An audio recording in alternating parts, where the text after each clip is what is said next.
말씀과 삶의 균형 있는 성장을 지향하는 바이블 라이프의 김남영 목사입니다. 유대인들은 안식일을 거룩하게 지키기 위해서 안식일에 일하지 않아야 된다고 생각했습니다.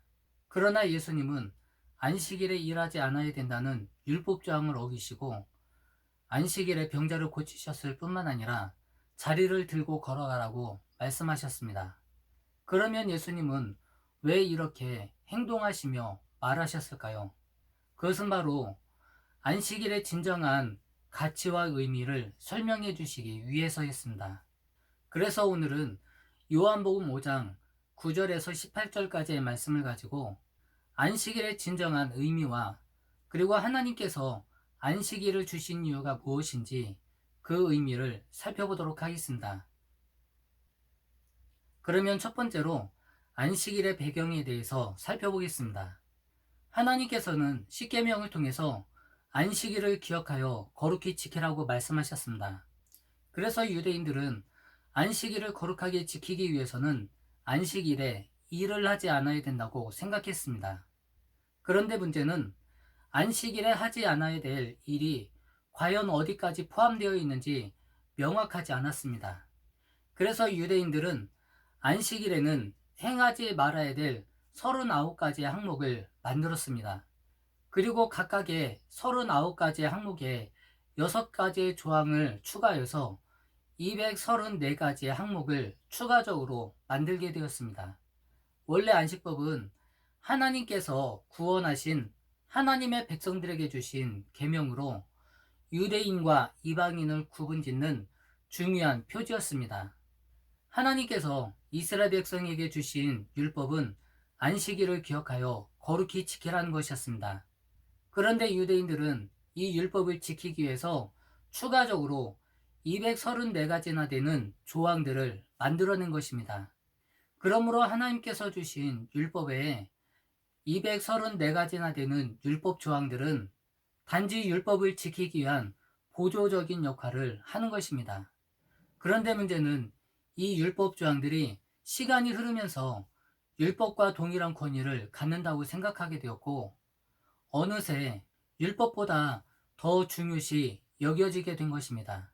그래서 하나님이 주신 율법보다 인간이 만들어낸 조항들이 더 중요시 여겨지게 되자 하나님께서 인간에게 주신 율법 정신이 훼손되는 결과를 초래하게 되었습니다. 그래서 예수님 당시 유대인들은 하나님께서 율법을 주신 그 기본 의미와 정신에는 관심이 없어졌고 오히려 율법을 왜곡하며 훼손하기까지 했습니다. 이와 같이 안식일에 대한 잘못된 이해와 왜곡에 대한 예가 38년 된 병자의 이야기에 잘 나타나 있습니다. 평생을 누워서 걷지 못했던 사람이 갑자기 걷게 된다면 얼마나 놀라운 일입니까? 함께 기뻐하며 하나님을 찬양해야 할 것입니다. 그런데 유대인들은 자신들이 만들어낸 율법조항, 즉 안식일에는 일하지 말라는 것에 꽂혀서 그를 정죄하며 비난하는 데 열중하고 있습니다.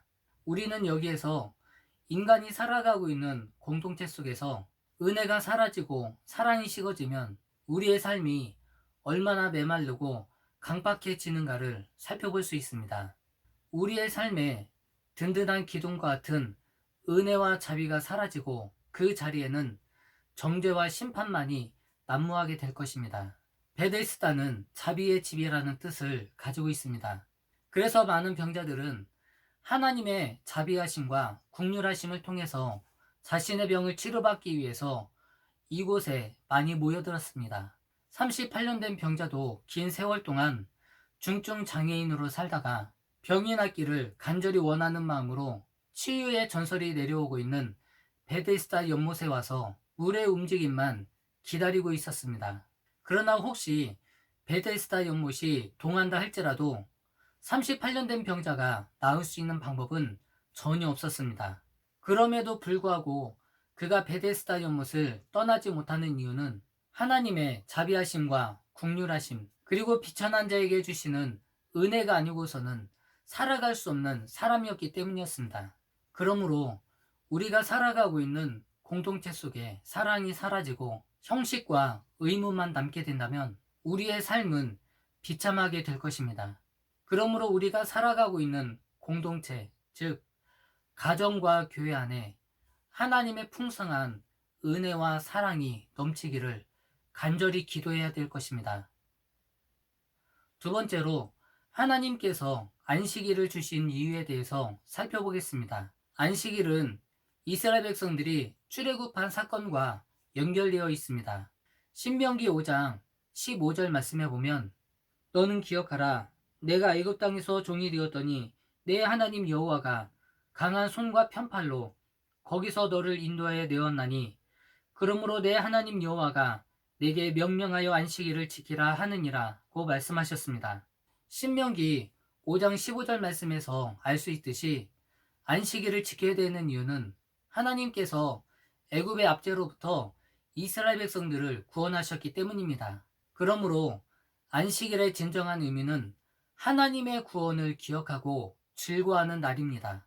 또한 안식일은 하나님께서 이스라엘 백성들을 다른 민족과 구별하여 하나님의 거룩한 백성으로 삼으신 것을 기억하며 영광 돌리는 날입니다. 그래서 이것을 종합해보면 안식일의 진정한 의미는 크게 두 가지로 살펴볼 수 있습니다.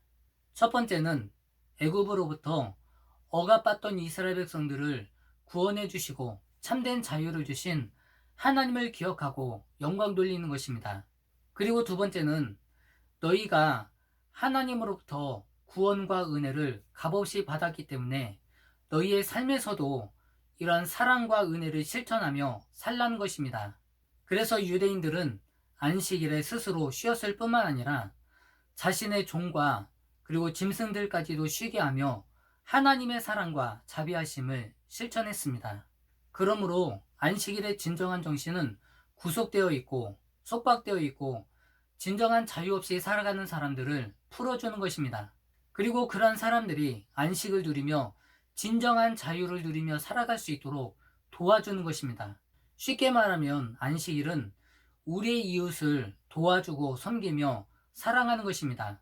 그러므로 예수님께서 안식일에 병자를 고치시고 진정한 자유를 주신 것은 안식일을 범한 것이 아니라 안식일의 진정한 의미와 정신을 실천한 것이라고 할 수 있습니다. 그러므로 우리 그리스도인들의 삶에 있어서 가장 중요한 요소는 사랑의 실천이라고 할 수 있습니다. 우리 이웃의 고통과 아픔에 관심을 갖고 그들을 도와주고 섬기며 적극적으로 사랑을 실천해야 합니다. 여러분 주변에 여러분의 관심과 사랑을 필요로 하는 이웃이 없는지 한번 살펴보시기 바랍니다. 그리고 우리가 하나님께로부터 받은 은혜와 사랑을 그들에게 선한 영향력으로 끼칠 수 있는 여러분의 삶이 되시길 바랍니다. 베데스다 연못은 자비의 집, 은혜의 집이었지만 실상은 무자비의 집이었습니다. 왜냐하면 그곳에 모인 환자들은 베데스다 연못이 움직일 때면 자기가 가장 먼저 들어가려고 서로 싸우고 다투었기 때문입니다. 그곳에 모인 사람들은 간절하게 은혜와 자비를 구했지만 이들은 서로 경쟁하며 다투는 삶을 살았습니다. 그래서 결론적으로 베데스다 연못의 진정한 은혜와 자비는 베데스다라고 하는 장소나 사람이 아니라 바로 예수 그리스도였습니다. 오직 예수 그리스도만이 우리의 진정한 자비와 은혜이십니다. 그리고 우리는 주님으로부터 받은 은혜와 자비하심을 우리 주변에 있는 이웃들에게 전하며 사랑을 실천하며 살아가야 될 하나님의 백성입니다.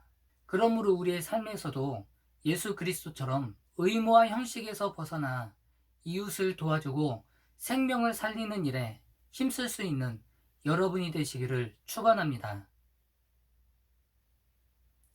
물이 바다를 덮음같이 여호와를 인정하는 것이 세상에 가득해지는 그날까지 바이블 라이프는 계속됩니다.